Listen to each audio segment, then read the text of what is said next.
폴란드의 겨울은 차갑고 혹독했지만 바르샤바 시내가 내려다 보이는 차유진의 사무실 안은 조용한 열기로 가득했다. 그녀는 거대한 통유리창 앞에 서서 방금 전 끝난 화상회의의 결과를 되짚었다. 까다롭기로 유명한 유럽의 IT 기업을 상대로 테아그룹의 누구도 거들떠보지 않던 동유럽 지사가 마침내 수백만 유로 규모의 계약을 따낸 순간이었다. 현지 직원들은 환호성을 질렀지만 유진의 얼굴에는 옅은 미소조차 없었다. 성공은 그녀에게 축제가 아니라 생존의 증거일 뿐이었다. 그녀는 테아그룹에 버려진 딸이었다. 어머니가 돌아가신 후 아버지는 곧바로 재혼했고 계모와 이복동생 민우가 태어난 순간부터 그녀는 집안의 유령 같은 존재가 되었다. 그녀의 뛰어난 재능은 칭찬의 대상이 아니라 주제넘은 것이자 장차 민우의 자리를 위협할 수 있는 잠재적 위험 요소로 취급받았다. 결국 그녀는 경영수업이라는 명목 아래 사실상 유배나 다름없는 이 머나먼 타지로 쫓겨났다. 아버지는 그녀가 이곳에서 조용히 잊히기를 바랐을 것이다. 하지만 차유진은 잊히는 대신 스스로를 증명했다. 그녀는 아무도 기대하지 않던 부실한 지사를 수년 만에 가장 수익성 높은 해외 지사 중 하나로 키워냈다. 그녀의 이름은 이제 동유럽 시장에서 미다스의 손으로 통했다. 그녀는 가족에게서 버려졌지만 역설적으로 그 덕분에 가족이라는 족쇄에서 벗어나 자신만의 왕국을 건설할 수 있었다. 그녀는 이제 서울의 본사 따위는 신경 쓰지 않고 살아갈 수 있을 만큼 강해져 있었다. 그녀가 막 자리에 앉아 차가운 물을 한 모금 마시려던 순간 암호화된 이메일 한 통이 도착했다. 발신인은 윤이사였다. 그는 아버지를 제외하고 테아그룹에서 유일하게 그녀의 편이 되어주었던 어른이자 그녀의 재능을 알아보고 뒤에서 묵묵히 지원해준 유일한 멘토였다. 그녀는 불안한 마음으로 이메일을 열었다. 내용은 짧았지만 그 안에는 테아그룹 전체를 뒤흔드는 거대한 폭풍이 담겨 있었다. 테아그룹의 주가가 폭락했다. 그룹의 차세대 성장 동력으로 야심차게 추진했던 바이오 사업에서 치명적인 임상실험 오류가 발생했기 때문이었다. 그리고 그 프로젝트의 총책임자는 바로 그녀의 이복동생 황태자 차민우였다. 유진은 기사를 읽으며 헛웃음을 터뜨렸다. 언제나 제 능력 이상의 것을 탐하던 민우가 결국에는 거대한 사고를 칠 줄 알았다. 하지만 다음 문장에서 그녀는 숨을 멈췄다. 이번 사태에 책임을 지고 윤 이사가 자진 사퇴했다. 명백한 꼬리 자르기였다. 민우의 실패를 덮기 위해 평생을 테아그룹에 헌신한 늙은 충신을 방패막이로 내세운 것이다. 유진의 머릿속에서는 어린 시절의 기억이 스쳐 지나갔다. 계모의 냉대 속에서 홀로 울고 있던 어린 그녀에게 다가와 아가씨는 돌아가신 사모님을 닮아 분명 큰 인물이 될 겁니다라며 따뜻한 손수건을 건네주던 윤 이사의 모습이 선명하게 떠올랐다. 그는 단순한 후원자가 아니었다. 그녀에게는 아버지와도 같은 존재였다. 그녀가 해외로 쫓겨날 때에도 그는 이것이 오히려 기회가 될 수 있습니다. 호랑이는 숲에 있어야 그 기계가 사는 법이지요라며 그녀를 격려했다. 그가 아니었다면 지금의 자신은 없었을지도 모른다. 그런데 그런 그를, 자신의 유일한 버팀목을 가족이라는 이름의 그들이 제물로 삼아버렸다. 그녀의 안에서 무언가 차갑게 끊어지는 소리가 났다. 수년간 억눌러 왔던 분노가 차가운 불꽃이 되어 타오르기 시작했다. 이것은 단순한 경영 실패가 아니었다. 이것은 그녀를 지지했던 마지막 세력에 대한 숙청이자 그녀에 대한 명백한 경고였다. 너의 편은 이제 아무도 없으니 죽은 듯이 조용히 살아라. 아버지와 계모가 보내는 잔인한 메시지였다. 하지만 그들은 차유진을 너무 얕보았다. 유배 생활은 그녀를 위축시킨 것이 아니라 오히려 야생의 생존법을 터득한 냉혹한 승부사로 만들어 놓았던 것이다. 그녀는 자리에서 일어나 다시 한번 창밖을 바라보았다. 회색빛 도시의 풍경이 이전과는 전혀 다르게 보였다. 이곳은 더 이상 그녀의 왕국이 아니었다. 안락한 도피처일 뿐이었다. 진짜 전쟁터는 그녀가 태어났고 버려졌으며 모든 것을 되찾아야 할 바로 그곳, 서울에 있었다. 복수는 그녀의 삶의 목표가 아니었다. 하지만 정의는 실현되어야 했다. 윤 이사의 명예를 되찾고 무능한 자들을 끌어내리고 부패한 왕국을 바로 세워야만 했다. 그녀는 책상으로 돌아와 수화기를 들었다. 그리고 비서에게 단 한 문장을 얼음처럼 차갑고 단호한 목소리로 명령했다. 지금 당장 서울로 가는 가장 빠른 비행기 표를 예약해. 전화기 너머의 비서는 그녀의 목소리에 담긴 살기를 느끼고는 아무것도 묻지 않은 채 알겠다고만 대답했다. 수화기를 내려놓은 유진의 눈빛은 이제 지독한 냉기로 가득 차 있었다. 오랫동안 잊혔던 태아그룹의 유령이 마침내 자신의 집으로 돌아갈 준비를 마친 순간이었다. 그들의 안락하고 위선적인 파티는 이제 끝났다. 서울의 공기는 그녀가 떠났던 10년 전과 변함없이 차갑고 건조했다. 인천공항의 입국장을 빠져나오는 차유진의 모습은 주변의 소음과 완벽하게 분리된 섬처럼 보였다. 그녀의 옷차림은 수수했지만 곧게 편 어깨와 흔들림 없는 눈빛에서는 평범한 여행객에게서는 찾아볼 수 없는 날카로운 기품이 흘러나왔다. 그녀를 마중 나온 것은 낯선 얼굴의 젊은 비서였다. 그는 최소한의 예의만 갖춘 채 그녀를 회장 자택으로 향하는 검은 세단으로 안내했다.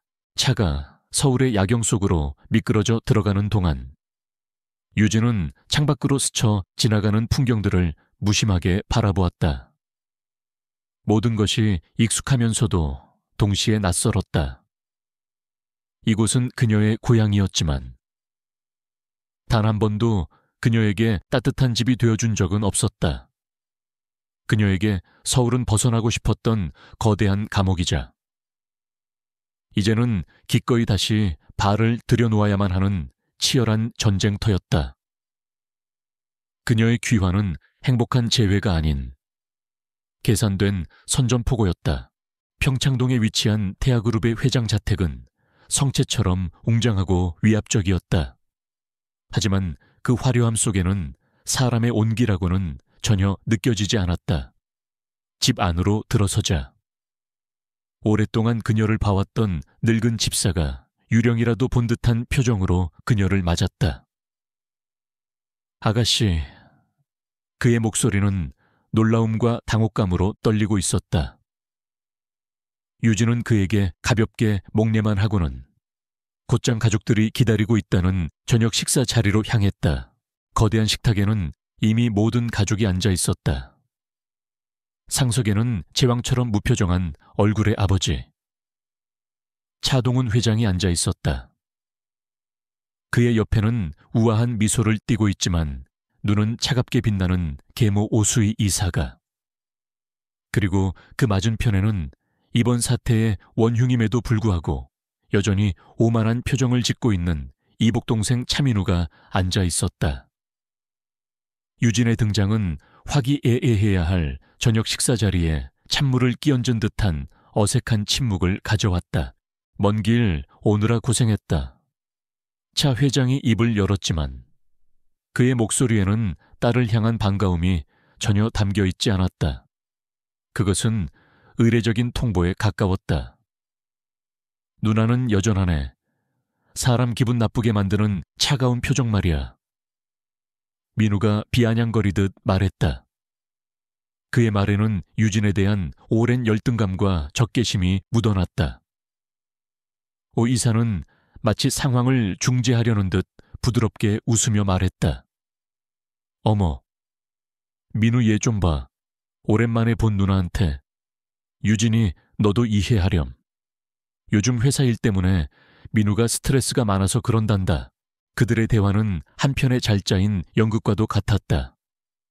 모든 대사에는 가시가 돋쳐 있었고 모든 표정 뒤에는 칼이 숨겨져 있었다. 유진은 그들의 위선을 묵묵히 받아내며 말없이 식사를 시작했다. 그녀는 이곳에 가족의 정을 나누러 온 것이 아니었다. 적들의 상태를 파악하고 그들의 다음 수를 읽기 위해 온 것이었다. 수년간의 유배 생활은 그녀에게 감정을 드러내는 것이 얼마나 어리석은 일인지를 가르쳐 주었다. 식사가 끝나자 차 회장은 유진을 자신의 서재로 불렀다. 이곳이야말로 태아그룹의 모든 중요한 결정이 내려지는 진짜 밀실이었다.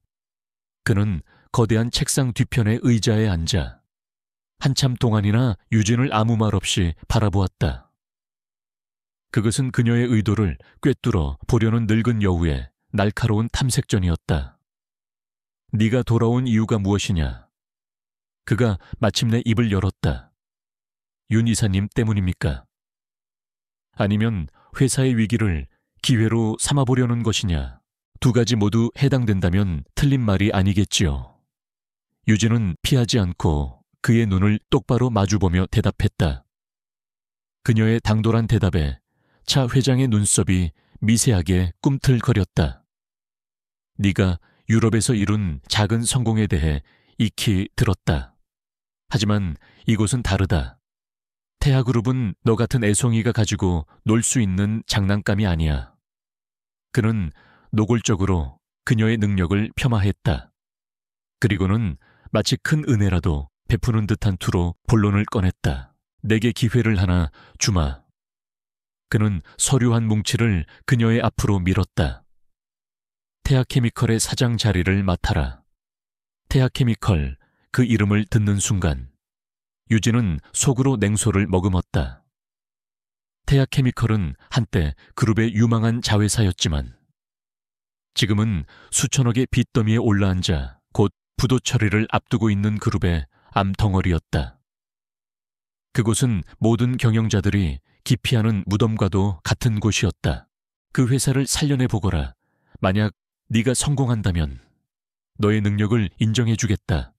하지만 실패한다면 다시는 태아그룹에 발을 들일 생각 말고 조용히 사라지거라. 이것은 기회가 아니었다.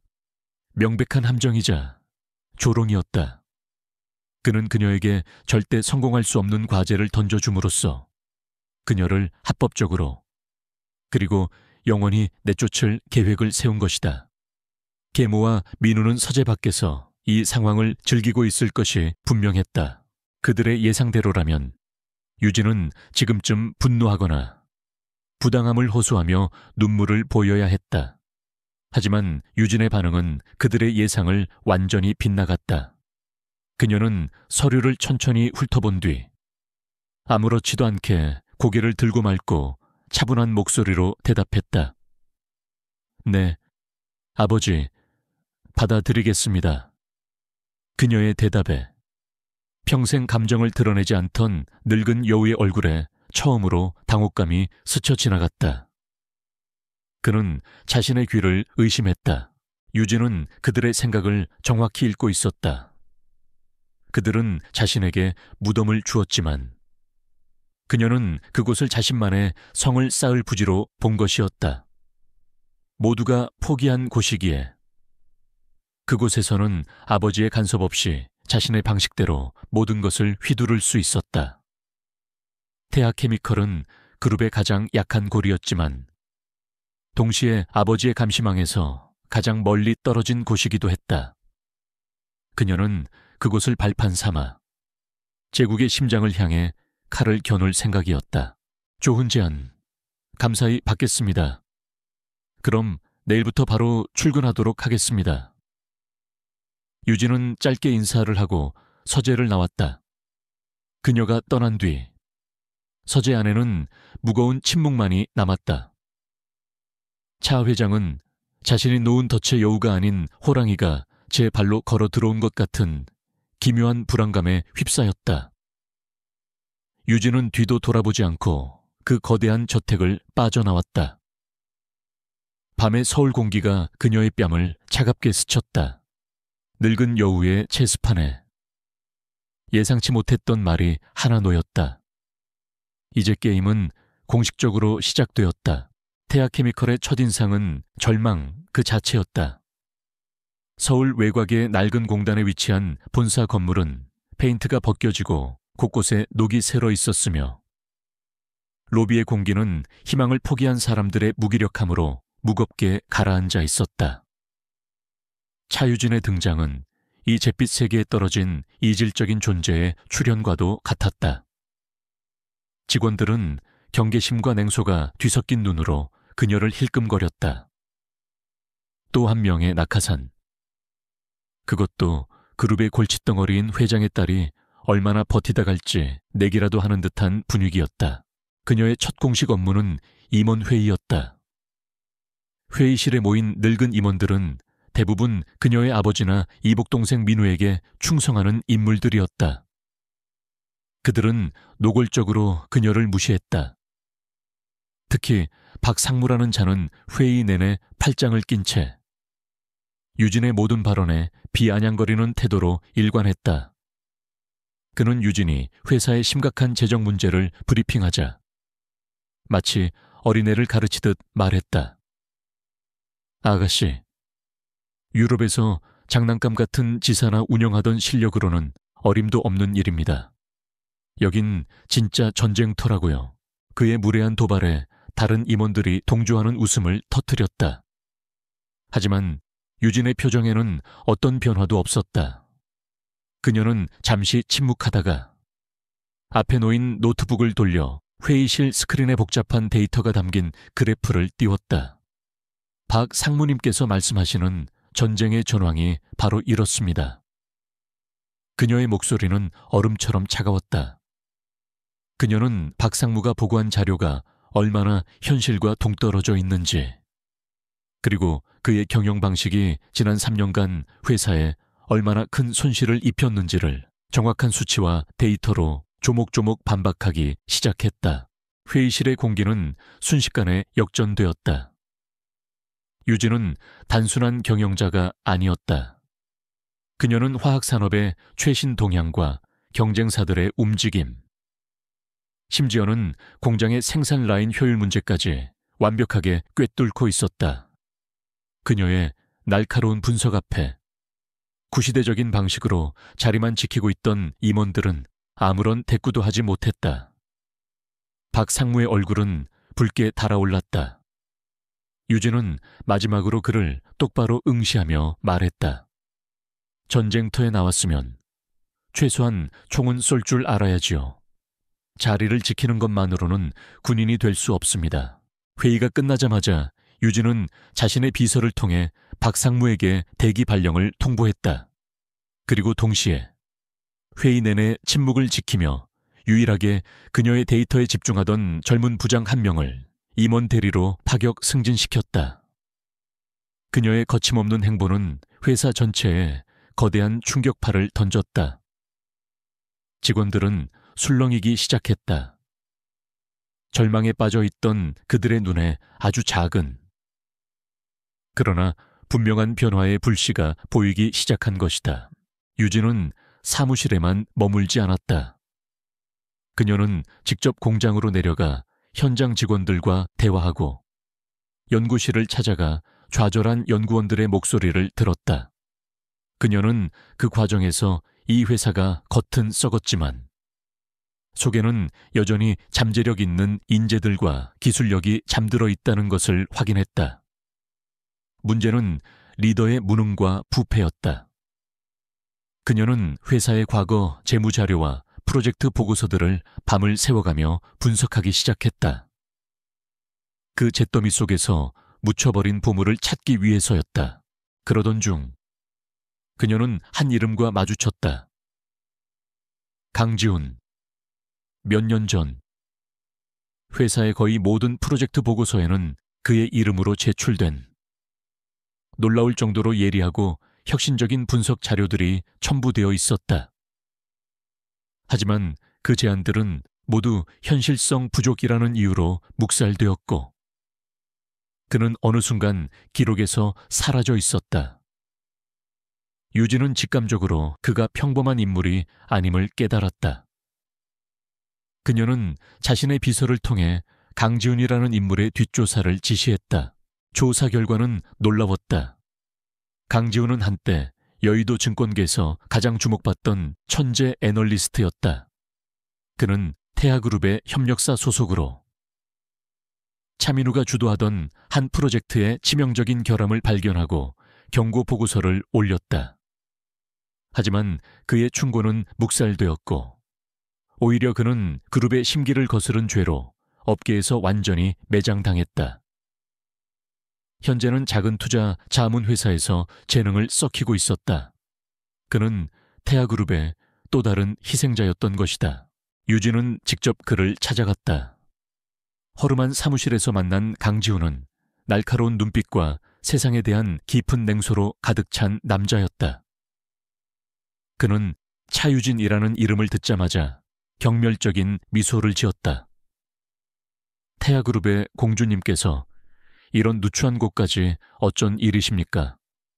또 누구의 인생을 망가뜨리러 오셨나? 그의 저기에 찬 태도에도 유진은 흔들리지 않았다.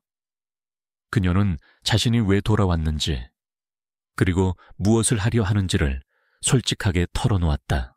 나는 태아그룹을 위해 일해달라고 부탁하러 온 게 아니에요. 유진은 그의 눈을 똑바로 바라보며 말했다. 나는 당신을 망가뜨린 그 제국을 불태우고 그 위에 새로운 것을 짓는데 당신의 도움이 필요해서 왔어요. 이건 복수고 동시에 혁명이에요. 함께할 생각 없나요? 그녀의 제안은 강지훈의 얼어붙었던 심장을 흔들었다. 그는 그녀의 눈 속에서 자신과 같은 종류의 분노와 자신에게는 없는 차가운 야망을 보았다. 며칠 뒤 강지훈은 태아케미컬의 신임 재무전략실장이라는 직함으로 유진의 옆자리에 앉게 되었다. 두 사람은 낡은 사장실의 화이트보드 앞에 서서 회사를 살리기 위한 전략들을 밤새도록 그려나갔다. 유진의 대담한 비전과 강지훈의 날카로운 분석력이 만나자 불가능해 보였던 일들이 하나씩 가능한 계획으로 바뀌기 시작했다. 사무실은 여전히 낡고 초라했지만 그 안의 공기는 이제 새로운 시작을 알리는 뜨거운 에너지로 가득 차 있었다. 잿더미 속에서 마침내 작은 불꽃이 피어오르기 시작했다. 몇 달의 시간이 흐르는 동안 태아케미컬에서는 기적 같은 변화가 일어났다. 차유진의 냉철한 결단력과 강지훈의 날카로운 전략은 죽어가던 회사의 혈관에 새로운 피를 수혈했다. 부실 자산은 과감하게 정리되었고 비효율적인 생산 라인은 전면 개편되었다. 직원들의 눈에는 다시 생기가 돌기 시작했다. 유진은 단순한 경영자가 아니라 그들과 함께 밤을 새우고 함께 현장의 먼지를 마시는 지휘관이었다. 그녀의 리더십 아래 태아케미컬은 서서히 잿더미 속에서 다시 일어서고 있었다. 회사가 안정궤도에 오르자 유진은 다음 단계를 준비했다. 단순한 생존이 아닌 완전한 부활을 위한 발판이 필요했다. 기회는 독일의 세계적인 자동차 기업 바겐와겐사가 주최하는 신소재 폴리머 공급을 위한 국제 입찰 공고에서 찾아왔다. 그것은 차세대 전기차에 사용될 친환경 고강도 플라스틱에 대한 대규모 장기 계약이었다. 태아그룹의 주력 계열사인 태아정밀화학이 가장 유력한 후보로 거론되고 있었고 그 프로젝트의 책임자는 물론 차민우였다. 강지훈을 비롯한 모든 임원들이 만류했다. 사장님, 이건 계란으로 바위치기입니다. 자금력이나 규모 면에서 본사와는 아예 게임이 되지 않습니다. 하지만 유진의 생각은 달랐다. 그래서 정면으로 부딪히면 안 됩니다. 그들은 코끼리고 우리는 개미지요. 코끼리가 보지 못하는 작은 길을 찾아 코끼리의 가장 아픈 곳을 물어야 합니다. 그녀의 눈은 이미 승리를 향한 길을 보고 있었다. 그녀는 이번 입찰이 태아케미컬의 기술력을 세상에 알리고 가족들에게 보내는 첫 번째 경고 사격이 될 것임을 알고 있었다. 태아케미컬이 입찰에 참여했다는 소식은 그룹 내에서 조롱거리로 전락했다. 차민우는 유진에게 직접 전화를 걸어 비웃음을 퍼부었다. 누나, 지금 제정신이야 그 고물딱지 같은 회사로 뭘 어쩌겠다는 거야. 괜히 집안 망신시키지 말고 당장 포기해. 어른들이 하는 일에 끼어들지 말란 말이야. 그의 목소리에는 자신감이 넘쳐 흘렀다. 그는 이미 자신이 승리했다고 확신하고 있었다. 유진은 그의 조롱에 아무런 대꾸도 하지 않고 조용히 듣기만 했다. 그리고 마지막에 차분한 목소리로 말했다. 민우야, 결과는 나와 봐야 아는 거 아닐까. 최고의 제안을 한 쪽이 이기는 게 비즈니스 룰이잖아. 그녀는 민우의 환한 고함 소리를 뒤로 한 채 전화를 끊었다. 그의 오만함이야말로 그녀가 공략해야 할 가장 큰 약점이었다. 그녀는 즉시 팀을 소집했다. 그날부터 태아케미컬의 연구실과 사무실은 밤낮 없이 불이 꺼지지 않았다. 그들은 가격이나 규모가 아닌 오직 기술력과 혁신으로 승부하기로 했다. 유진은 유럽 지사장 시절의 경험을 살려 박엔사가 가장 중요하게 생각하는 가치가 무엇인지를 정확히 꿰뚫어 보았다. 그것은 바로 지속 가능한 혁신이었다. 그녀의 팀은 기존 제품보다 훨씬 가볍고 튼튼하면서도 생산 과정에서의 탄소 배출량을 획기적으로 줄인 신소재를 개발하는 데 성공했다. 강지우는 그 기술력을 바탕으로 누구도 예상치 못한 효율적인 공급망과 비용 구조를 설계해냈다. 마침내 최종 제안서를 제출하는 날이 왔다. 차민우는 거대 로펌과 컨설팅 회사를 동원하여 화려하고 그럴듯한 제안서를 만들었다. 반면 유진은 직접 프레젠테이션의 모든 문장을 다듬었고 연구원들과 함께 기술 시연 영상을 촬영했다. 그녀의 제안서에는 화려한 미사여구 대신 차가운 데이터와 뜨거운 열정이 담겨 있었다. 그리고 며칠 뒤 박엔사의 최종 결정이 발표되는 날이 왔다. 태아케미컬의 모든 직원들이 강당에 모여 독일에서 전송되는 실시간 화상 발표를 숨죽인 채 지켜보았다. 화면에 박엔사의 구매 총괄 책임자가 나타나자 모두의 심장이 멎는 듯했다. 그는 몇 가지 의례적인 인사를 한 뒤 마침내 최종 공급사 선정 결과를 발표했다. 이번 프로젝트의 최종 파트너는 놀라운 기술적 혁신과 지속 가능한 비전을 보여준 대한민국의 태아케미컬입니다. 그 순간 강당은 터질 듯한 환호성으로 가득 찼다. 직원들은 서로 부둥켜 안고 눈물을 흘렸다. 불가능이라고 생각했던 일이 현실이 된 것이다. 유진은 조용히 주먹을 꽉 쥐었다. 이것은 단순한 계약 수주가 아니었다. 잿더미 속에서 제국을 다시 일으켜 세우는 장엄한 역사의 첫 페이지였다. 그녀의 곁에 선 강지훈의 얼굴에도 드물게 환한 미소가 피어올랐다. 같은 시각 태아그룹 본사 회장실의 분위기는 얼음장처럼 차가웠다. 차민우는 자신의 실패를 보고하며 말도 안 되는 변명들을 늘어놓았다. 차유진 그 계집애가 분명 비겁한 수작을 부린 게 틀림없습니다. 내부 정보를 빼돌렸거나 짝 그의 말이 끝나기도 전에 차동훈 회장의 손바닥이 민우의 뺨을 거세게 후려쳤다. 무능한 놈, 변명밖에 할 줄 모르는군. 민우는 충격받은 얼굴로 자신의 아버지를 바라보았다. 태어나서 단 한 번도 아버지에게 맞아본 적이 없었다. 차 회장은 아들에게는 더 이상 시선도 주지 않은 채 비서에게 명령했다.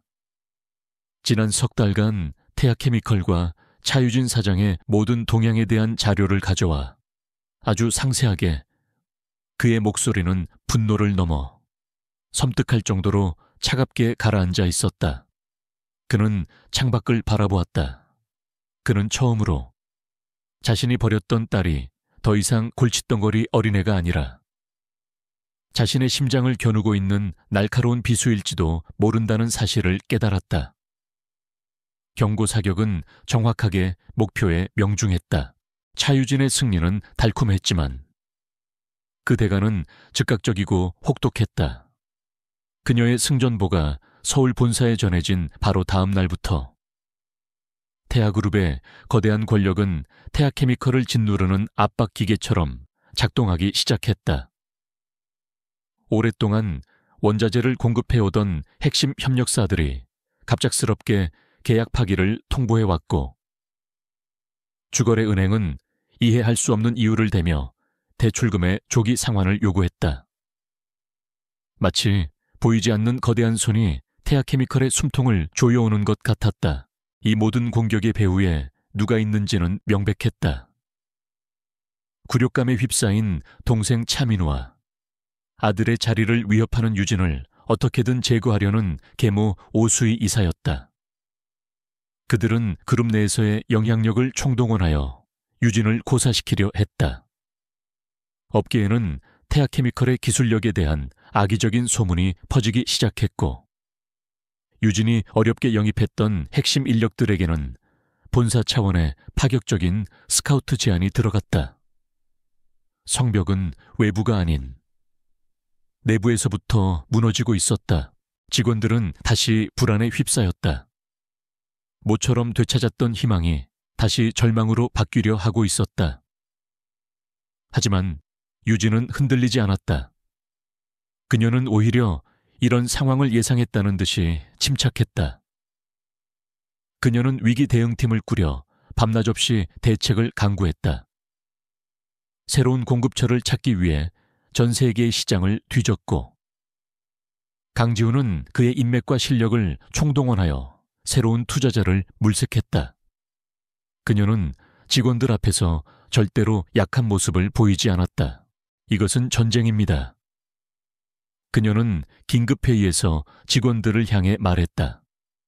그리고 전쟁에서는 방어만 해서는 이길 수 없습니다. 적의 공격에 상처를 입었다면 우리는 적의 심장을 향해 방역해야만 합니다. 그녀의 목소리에는 두려움이 아닌 차가운 결의가 담겨 있었다. 그녀의 눈빛에 담긴 확신은 불안에 떨던 직원들의 마음을 다시 한번 다잡아 주었다.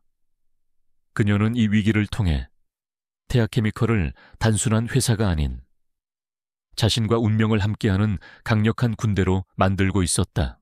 그날 밤 유진은 강지훈을 자신의 사무실로 불렀다. 지금부터 우리는 공격으로 전환합니다. 목표는 차민우, 그리고 그가 저질렀던 모든 과오들입니다. 그녀의 지시는 단호했다. 강지훈의 눈이 빛났다. 이것이야말로 그가 기다려왔던 순간이었다. 그 자는 분명 어딘가에 거대한 회계 장부를 숨겨두었을 겁니다. 자신의 실패와 비리를 덮기 위한 비자금 창구요. 그는 태아그룹의 부패한 생리를 누구보다 잘 알고 있었다. 그때부터 두 사람의 비밀스러운 추적이 시작되었다. 강지훈은 자신의 모든 능력을 동원해 태아그룹의 지난 몇 년간의 재무 기록을 샅샅이 파헤쳤다. 표면적으로는 완벽해 보이는 회계 장부였지만 그는 그 이면에 숨겨진 미세한 불일치들을 찾아내기 시작했다. 특히 차민우가 책임졌다가 막대한 손실만 입히고 끝난 프로젝트들 주변에는 언제나 유령처럼 나타났다가 사라지는 페이퍼 컴퍼니들의 흔적이 남아있었다. 유진 역시 자신의 기억과 정보를 활용했다. 그녀는 과거 윤이색에서 들었던 그룹 내부의 파벌과 비밀스러운 자금 흐름에 대한 이야기들을 떠올렸다. 그녀는 강지훈이 찾아낸 데이터의 조각들을 그룹 내부의 권력 관계라는 거대한 퍼즐판 위에 올려놓고 그림을 맞춰 나가기 시작했다. 그들의 작업은 마치 거대한 암호를 해독하는 과정과도 같아하였다. 밤늦도록 불이 꺼지지 않는 사장실에서 두 사람은 보이지 않는 적의 심장을 향해 한 걸음씩 다가가고 있었다. 추적은 쉽지 않았다. 그룹의 회계 시스템은 철통 같은 보안으로 지켜지고 있었고 모든 자금 세탁의 과정은 교묘하게 합법적인 거래로 위장되어 있었다. 하지만 그들은 포기하지 않았다. 차민우의 오만함이 바로 그의 가장 큰 약점이었다. 그는 자신의 흔적을 완벽하게 지웠다고 믿었지만 그의 사치스러운 생활 방식과 상식을 벗어나는 지출 패턴은 데이터 속에 희미한 족적을 남기고 있었다. 마침내 강지훈이 결정적인 단서 하나를 발견했다. 차민우가 주도했던 여러 프로젝트에서 공통적으로 블루오션 파트너스라는 신생 컨설팅 회사에 거액의 자문료가 지급된 사실을 알아낸 것이다. 하지만 그 회사는 실체도 사무실도 없는 유령 회사였으며 조세 피난처에 서버를 두고 있었다. 그리고 그 회사의 명목상 대표 이름은 유진에게 너무나도 익숙한 이름이었다. 그것은 바로 계모 오수희 이사의 운전기사 이름과 같았다. 모든 조각이 맞춰졌다. 이것은 차민우 개인의 비리가 아니었다. 계모 오 이사가 아들의 실패를 덮어주고 동시에 막대한 비자금을 조성하기 위해 주도 면밀하게 설계한 거대한 범죄였다. 그들은 회사의 돈을 빼돌려 자신들의 비밀 금고를 채우고 있었던 것이다. 유진과 강지훈은 어두운 사무실 안에서 모니터에 떠있는 증거 자료들을 말없이 바라보았다. 외부의 공격으로 회사는 여전히 위태로웠지만 이제 그들의 손에는 상황을 단번에 역전시킬 수 있는 날카로운 비수가 들려 있었다. 견고해 보였던 제국의 성벽에 마침내 치명적인 균열이 발견된 순간이었다. 블루오션 파트너스라는 이름은 거대한 부패의 빙산의 일각에 불과했다. 강지훈이 더 깊이 파고들수록 그 뒤에 숨겨진 추악한 진실의 거대한 몸체가 드러나기 시작했다. 그것은 단일한 비자금 창구가 아니었다. 수십 개의 유령 회사가 거미줄처럼 얽혀 있었고 차민우가 실패한 프로젝트들에서 발생한 막대한 손실금은 교묘한 회계 조작을 통해 이 유령 회사들의 계좌로 흘러 들어가고 있었다. 그 모든 자금의 흐름을 지휘하는 총괄 설계자는 바로 계모 오수희 이사였다. 그녀는 아들의 무능을 덮어주는 동시에 그룹의 돈을 자신의 사금고처럼 이용하고 있었던 것이다. 그들의 범죄는 대담하고 체계적이었다. 하지만 의심만으로는 거대한 권력을 무너뜨릴 수 없었다. 유진과 지훈에게는 누구도 반박할 수 없는 결정적인 증거, 즉 스모킹건이 필요했다. 그들은 이제 단순한 데이터 분석을 넘어 위험한 정보전에 뛰어들어야만 했다. 강지훈은 태아그룹의 내부 회계 서버에 접근하기 위해 그의 모든 해킹 실력을 동원했다. 하지만 그룹의 보안 시스템은 철옹성이었다. 이 방법으로는 힘듭니다. 흔적을 남기게 될 위험이 너무 큽니다. 지훈은 고개를 저었다. 유진은 동의했다.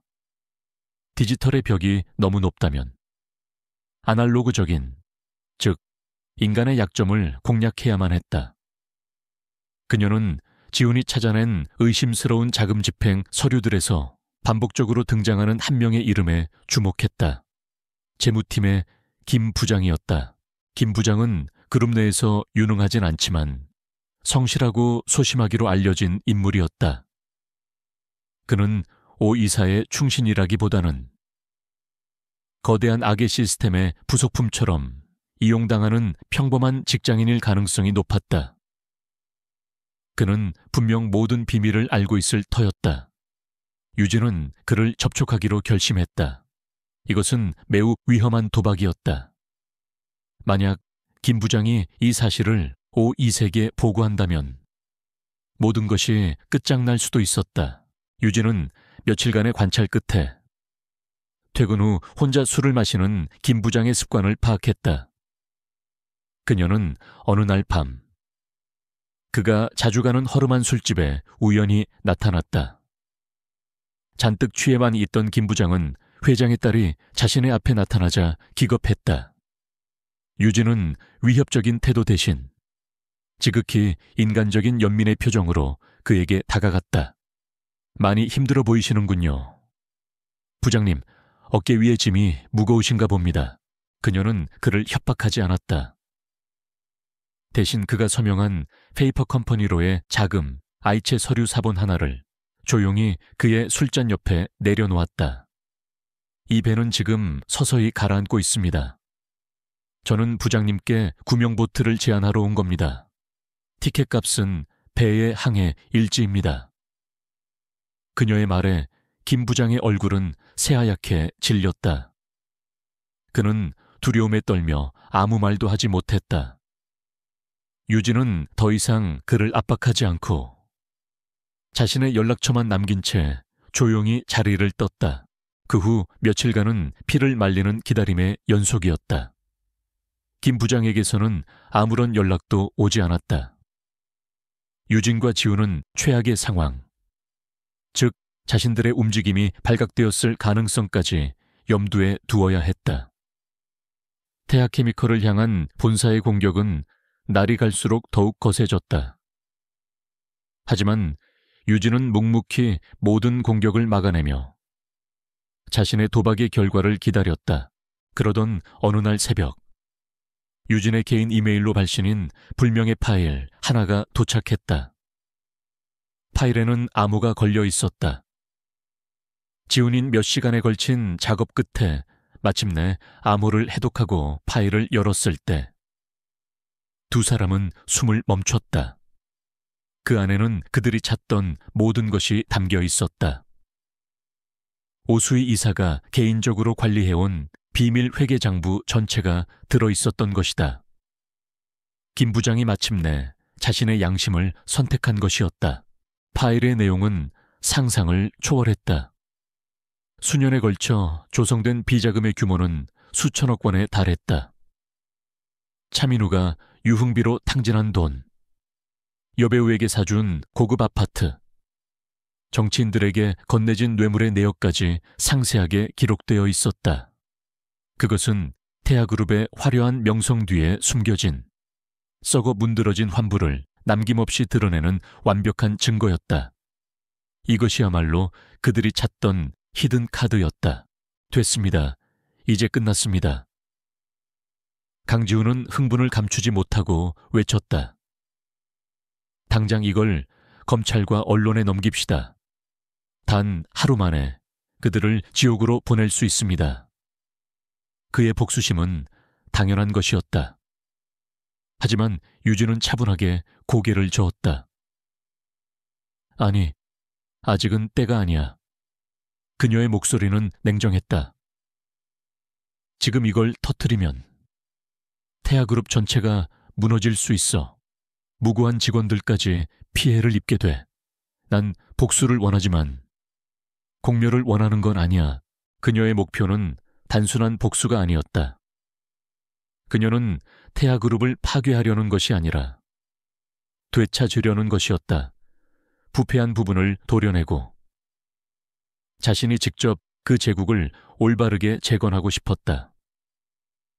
폭탄은 가장 효과적인 순간에 가장 정확한 목표를 향해 터뜨려야 해.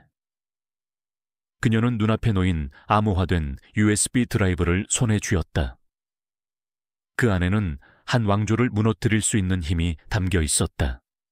그녀는 그 카드를 품에 숨긴 채 가장 완벽한 무대를 기다리기로 결심했다. 그리고 그 무대는 바로 곧 열릴 태아그룹의 주주총회장이 될 터였다.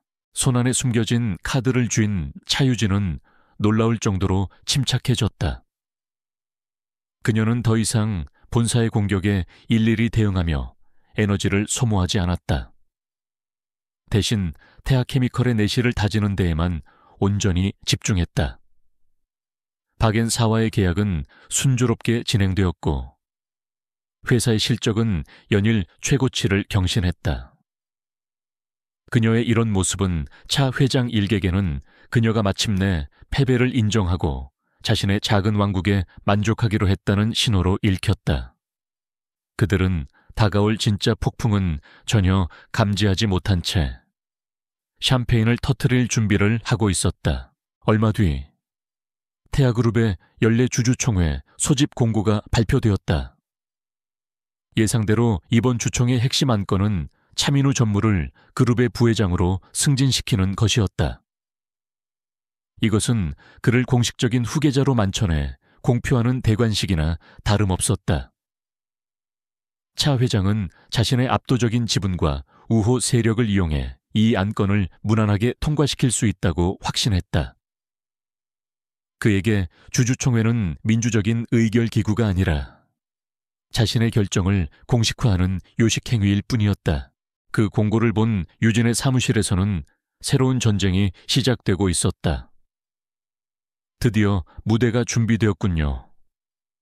강지훈이 모니터를 보며 말했다. 유진은 고개를 끄덕였다. 배우들이 모두 모였으니 이제 관객들을 우리 편으로 만들 차례지요. 그녀의 복수극은 이제 마지막 장을 향해 치닫고 있었다. 그녀의 계획은 대담하고도 은밀했다. 단순한 폭로가 아닌 합법적인 틀 안에서 제국의 왕좌를 빼앗는 완벽한 쿠데타였다. 그녀의 첫 번째 무기는 돈이었다. 그녀는 태아케미컬에서 벌어들인 막대한 이익과 강지훈이 비밀리에 확보한 투자금을 이용해 주식시장에 풀린 태아그룹의 주식을 조용히 사들이기 시작했다. 모든 거래는 여러 개 유령 회사와 해외 브로커를 통해 점조직처럼 이루어졌다. 주기에 영향을 주지 않으면서 누구의 의심도 사지 않기 위한 고도의 금융 작전이었다. 그녀는 가족들이 준 돈으로 바로 그 가족을 겨눌 총알을 만들고 있었다. 하지만 자신의 지분만으로는 역부족이었다. 그녀에게는 동맹이 필요했다. 강지훈은 그룹의 주주 명부를 분석하여 차 회장 일가의 독단적인 경영에 불만을 품고 있는 소액주주 연대와 몇몇 기관 투자자들을 찾아냈다. 그들은 그룹의 실적 부진과 추락하는 주에 분노하고 있었지만 거대한 차씨 왕가에 맞설 구심점이 없어 흩어져 있을 뿐이었다. 유진은 자신이 바로 그 구심점이 되기로 결심했다. 그녀는 비밀리에 그들을 만나기 시작했다.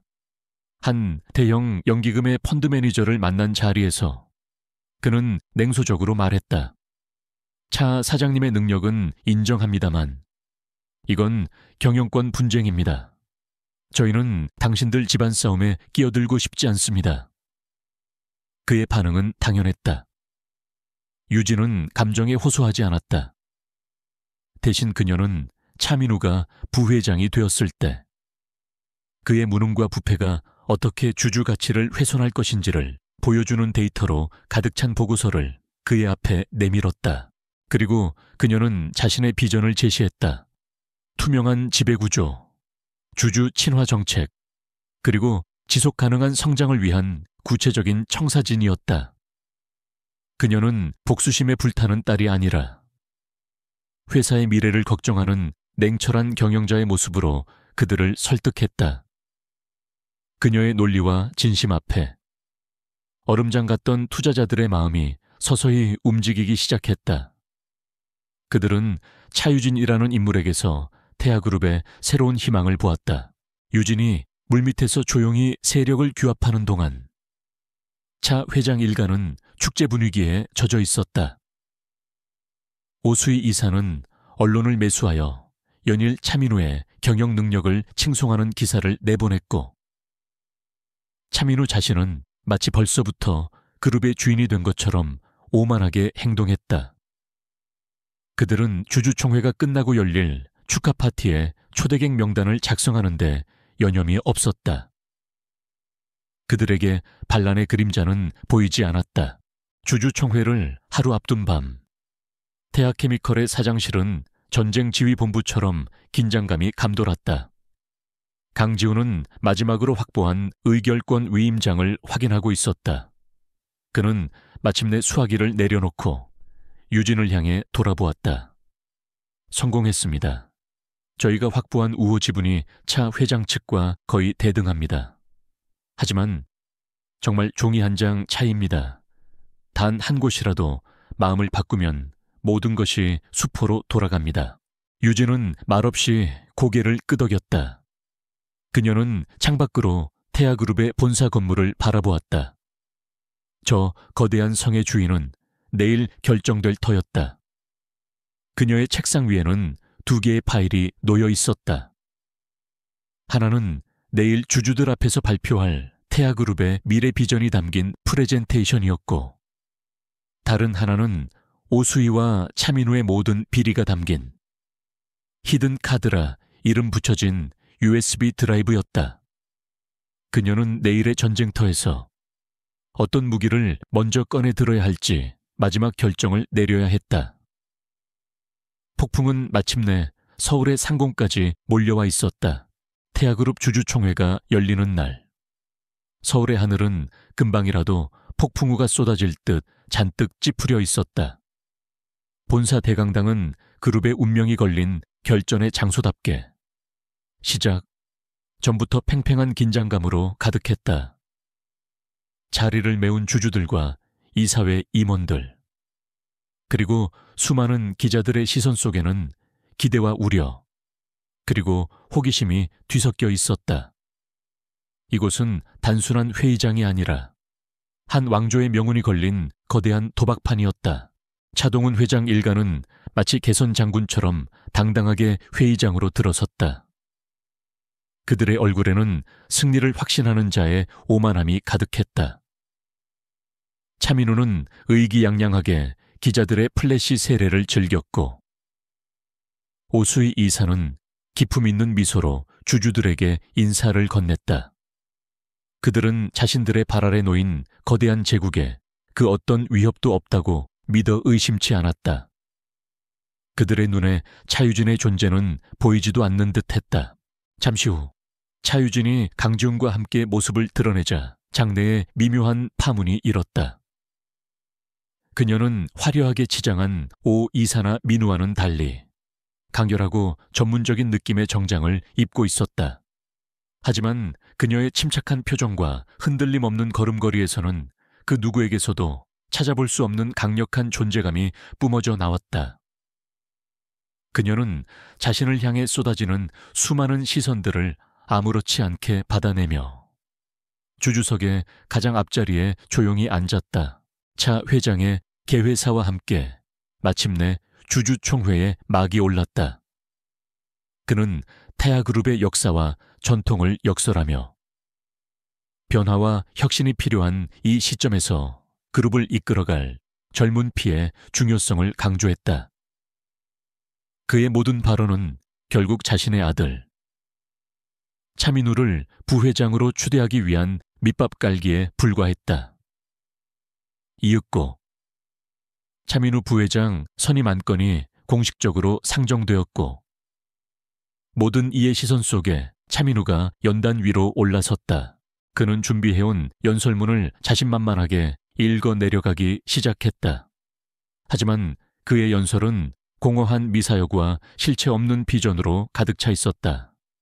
그는 4차 산업혁명, 시너지 창출, 패러다임 전환 같은 유행어들을 아무렇게나 섞어 썼지만 정작 그룹이 당면한 위기를 어떻게 극복할 것인지에 대한 구체적인 전략은 전혀 제시하지 못했다. 그의 무능과 오만함은 감출 수 없이 드러나고 있었다. 한 소액주주가 그의 과거 프로젝트 실패에 대해 날카로운 질문을 던지자 민우는 당황하며 얼굴을 붉혔다. 큰 성공을 위해서는 때로 과감한 리스크도 감수해야 하는 법입니다. 당신 같은 소시민은 이해하기 힘든 경영의 영역이지요. 그의 모욕적인 답변에 장내 분위기는 순식간에 싸늘하게 식었다. 주주들의 얼굴에는 실망과 분노의 빛이 역력했다. 상황이 불리하게 돌아가자 차 회장이 직접 나섰다. 그는 의장 권한을 내세워 질의응답을 강제로 중단시키고 곧바로 표결을 진행하려 했다. 과거에 대한 소모적인 논쟁은 그만합시다. 우리는 미래를 향해 나아가야 합니다. 지금부터 차민우 전무의 부회장 선임 안건에 대한 표결을 시작하겠습니다. 그의 독단적인 진행에 주주석 곳곳에서 거센 항의가 터져 나왔다. 바로 그때였다. 잠깐만요. 의장님. 소란스러운 장내를 가르는 차갑고 맑은 목소리가 울려 퍼졌다. 모든 사람의 시선이 목소리의 주인 차유진에게로 향했다. 그녀는 주주로서 의사진행 발언을 신청한다며 조용히 자리에서 일어났다. 차 회장은 불쾌한 표정을 지었지만 절차를 무시할 수는 없었다. 유진은 천천히 연단을 향해 걸어 나갔다. 마침내 방역의 서막이 오른 것이다. 그녀는 연단에 서서 민우처럼 감정에 호소하거나 자신을 변호하지 않았다. 대신 그녀는 태아그룹이 가진 문제점과 잠재력을 정확히 분석하고 자신이 태아케미컬을 어떻게 살려냈는지를 보여주는 데이터로 가득 찬 프레젠테이션을 시작했다. 그녀의 발표는 논리적이었고 설득력이 있었으며 무엇보다 회사의 미래에 대한 진심 어린 고민이 담겨 있었다. 주주들은 그녀의 압도적인 전문성에 점차 빠져들기 시작했다. 자신의 비전을 성공적으로 제시한 뒤 그녀는 마침내 칼을 빼들었다. 미래를 논하기 전에 우리는 과거를 명확히 정리해야만 합니다. 저는 이 사회의 재무 투명성에 대해 몇 가지 질문을 드리고자 합니다. 그녀는 부드럽지만 날카로운 목소리로 말했다. 그리고 그녀는 회의장 전체를 얼어붙게 만드는 질문을 던졌다. 그녀는 스크린에 실패한 바이오 프로젝트의 지출 내역을 띄웠다. 이 프로젝트의 실패로 그룹은 막대한 손실을 입었습니다. 그런데 여기 블루오션 파트너스라는 컨설팅 회사에 지급된 다수백억 원의 자문료가 있습니다. 그녀는 레이저 포인터로 한 항목을 정확히 가리켰다. 제가 알기로 이 회사는 실체도 없는 유령 회사이며 조세 피난처에 등록되어 있습니다. 이사회는 이 거액의 자문료가 정확히 어떤 명목으로 누구에게 지급되었는지 명확히 해명해 주실 수 있습니까? 그녀의 질문은 더 이상 질문이 아니었다. 그것은 심판의 시작을 알리는 선전포고였다. 차유진의 질문은 날카로운 얼음 송곳이 되어 회의장의 심장을 찔렀다. 대강당 아는 순간 물을 끼얹은 듯 조용해졌고 이내 벌집을 쑤신 듯한 웅성거림과 수십 대의 카메라 플래시가 터지는 소리로 가득 찼다. 모든 시선은 연단 위에 굳어버린 차 회장 일개계로 향했다. 차민우의 얼굴은 백지장처럼 하얗게 질렸고 차동훈 회장은 평생 처음 겪는 당혹감에 아무 말도 하지 못했다. 가장 먼저 정신을 차린 것은 역시 계모 오수희였다. 그녀는 이대로 모든 것이 무너질 수 있다는 위기감에 본능적으로 방역에 나섰다. 그녀는 자리에서 일어나 떨리는 목소리로 그러나 최대한 애처로운 표정을 지으며 마이크를 잡았다.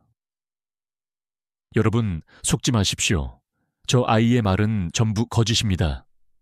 그녀는 손가락으로 유진을 가리키며 외쳤다. 저 아이는 어릴 때부터 가족에게 인정받지 못한 피해 의식에 사로잡혀 어떻게든 이 가정을, 아버지가 평생을 바쳐 이룬 이 회사를 망가뜨리려는 것뿐입니다. 그녀의 영의는 소름 끼칠 정도로 완벽했다. 그녀는 유진을 회사에 대한 애정이라고는 없는 복수심에 불타는 사악한 딸로 몰아갔다. 그녀의 옆에서 정신을 차린 민우도 거들고 나섰다. 맞습니다. 저 여자는 우리 가족이 아닙니다. 배신자입니다. 저런 말도 안 되는 자료로 회사를 흔들려는 저 여자를 당장 끌어내 주십시오. 그의 외침은 공포에 질린 짐승의 발악과도 같았다. 그들은 진실에 대답하는 대신 진실을 말하는 사람을 공격하는 가장 원초적인 방식을 택했다. 그들의 격렬한 반응은 그러나 유진이 정확히 노리고 있던 것이었다. 그녀는 그들이 자신을 공격하며 스스로 빠져나갈 구멍을 막아버리기를 기다렸다. 이제 모든 조건이 충족되었다. 유진은 연단 위에서 조금도 흔들리지 않고 오히려 그들을 동정하는 듯한 차가운 미소를 지었다. 그런 반응을 예상하고 있었습니다. 그래서 저는 의혹이 아닌 사실을 가지고 이 자리에 섰습니다. 그녀는 주주석에 앉아있던 강지훈을 향해 고갯짓했다. 강지훈은 노트북을 강당의 메인 스크린과 연결했다. 잠시 후 거대한 스크린에 모두의 입을 다물게 만드는 첫 번째 증거가 나타났다. 그것은 블루오션 파트너스를 포함한 수십 개 유령 회사의 계좌에서 차민우의 개인 계좌로 거액의 돈이 흘러들어간 은행 거래 내역이었다. 날짜와 금액, 입금 내역까지 선명하게 찍혀 있었다. 이것이 차민우 전무가 말하는 과감한 리스크의 결과물입니까? 유진의 목소리가 강당 전체에 울려 퍼졌다. 그녀는 멈추지 않았다. 다음 화면에는 민우가 회사 돈으로 구입한 슈퍼카와 한 여배우에게 선물한 강남의 고급 아파트 등기부 등본이 차례로 나타났다. 주주들의 입에서 탄식이 터져 나왔다. 그들이 낸 투자금이 저런 식으로 탕진되고 있었다는 사실에 모두가 분노했다. 하지만 결정타는 마지막에 터져 나왔다. 스크린에 음성 파일 하나가 나타났고 강당 전체에 오수희 이사의 목소리가 울려 퍼지기 시작했다. 그것은 재무팀의 김 부장에게 회계 장부를 조작하라고 지시하는 내용이 담긴 명백한 범죄의 증거였다. 김 부장, 이번 손실금은 자재비 과다 청구로 처리해. 아무도 모를 거야. 민우 앞길에 방해되는 건 뭐든 치워버려야지. 그녀의 우아한 목소리로 내뱉는 추악한 명령에 회의장은 경악으로 물들었다. 모든 것이 끝났다. 오수희 이사는 비명을 지르며 그 자리에 쓰러졌고 차민우는 거짓말이야, 전부 조작된 거라고 라고 외치며 이성을 잃고 날뛰기 시작했다. 주주들은 사기꾼들, 당장 자리에서 내려와 라고 고함을 질렀고 기자들은 이 세기의 막장 드라마를 실시간으로 전송하기 위해 미친 듯이 타자를 쳐댔다. 태하그룹이라는 거대한 왕조가 수백 명의 눈앞에서 실시간으로 붕괴하고 있었다. 이 모든 혼란의 중심에 차동훈 회장은 망부석처럼 앉아 있었다. 그는 스크린에 펼쳐진 아내와 아들의 죄악, 그리고 분노한 주주들의 얼굴을 번갈아 바라보았다. 그의 평생이, 그의 자부심이, 그의 모든 것이 한순간에 무너져 내리고 있었다. 이제 그에게 남은 선택지는 단 두 가지뿐이었다. 아내와 아들을 감싸고 함께 침몰할 것인가? 아니면 그들을 잘라내고 어떻게든 이 배를 살릴 것인가? 평생을 아들만을 위해 살아온 아버지로서의 정과 제국의 왕으로서의 책임감이 그의 내면에서 처절하게 충돌했다. 한참의 침묵 끝에 그는 비틀거리며 자리에서 일어났다. 수십 년은 더 늙어버린 듯한 모습이었다. 그는 마이크 앞에 서서 갈라진 목소리로 그러나 분명하게 말했다. 태아그룹의 의장으로서 오늘 제기된 모든 의혹에 대해 검찰의 수사에 성실히 협조하겠습니다. 그 말은 사형 선고와도 같았다. 그는 아내와 아들을 버리고 제국을 택한 것이다. 그 순간 강당의 뒷문이 열리고 검찰 수사관들이 닥쳐 들어왔다. 모든 것은 유진의 계획대로였다. 수사관들은 곧장 연단으로 향했다. 발악하던 차민호는 힘없이 끌려나갔고 실신한 오수희는 구급대원에게 실려나갔다. 한순간에 모든 것을 잃어버린 차동훈 회장은 무너져 내리듯 의자에 주저앉았다. 유진은 이 모든 광경을 폐허가 된 왕국의 왕좌 위에서 아무런 표정 없이 조용히 내려다보고 있었다. 그녀의 복수는 끝났다. 한 시대에 화려했던 왕조가 그렇게 막을 내리고 있었다. 주주 총회장은 거대한 폭풍이 휩쓸고 간 폐허와도 같았다. 검찰 수사관들이 현장을 통제하는 가운데 기자들은 세기의 특종을 타전하기 위해 분주하게 움직였다. 차유진은 이 모든 혼돈의 중심에 서 있었지만 놀라울 정도로 평온했다. 그녀의 옆에는 든든한 동지 강지훈이 서 있었다. 그녀의 길고 외로웠던 싸움은 마침내 끝이 났다. 이제 남은 것은 부서진 제국을 수습하는 일뿐이었다. 예상대로 검찰의 수사는 급물살을 탔다. 유진이 제시한 증거는 너무나도 명백하고 완벽했다. 차민우와 오수희 이사는 구속 수감되었고 그들의 죄악에 연루된 임원들 역시 줄줄이 소환되었다. 태아그룹의 주가는 연일 폭락했고 창사 이래 최대의 위기를 맞았다. 평생을 쌓아 올린 명성과 신뢰가 단 하루 만에 잿더미로 변해버린 것이다. 며칠 뒤 차동훈 회장은 결국 백기를 들었다. 그는 긴급 이사회를 소집하여 그룹 회장직에서 공식적으로 사임하겠다고 발표했다. 그의 시대가 막을 내리는 순간이었다. 사임 발표 직후 그는 자신의 집무실에서 마지막으로 유진과 독대했다. 한때 제왕과도 같았던 그의 어깨는 무겁게 무너져 내린 채였다. 그는 한참 동안이나 창밖을 바라보다가 나지막이 입을 열었다. 네가 이겼다. 그의 목소리에는 패배감과 함께 아주 희미한 인정과도 같은 복잡한 감정이 섞여 있었다. 너는 네 어미를 많이 닮았구나. 독하고 강하지. 내가 그것을 알아보지 못했다. 그것은 그가 평생 처음으로 딸에게 건네는 칭찬이자 뒤늦은 후회였다. 유진은 아무 대답도 하지 않았다. 그녀는 더 이상 그의 인정 따위를 갈망하는 어린 소녀가 아니었다. 그녀는 그저 그의 마지막을 묵묵히 지켜볼 뿐이었다.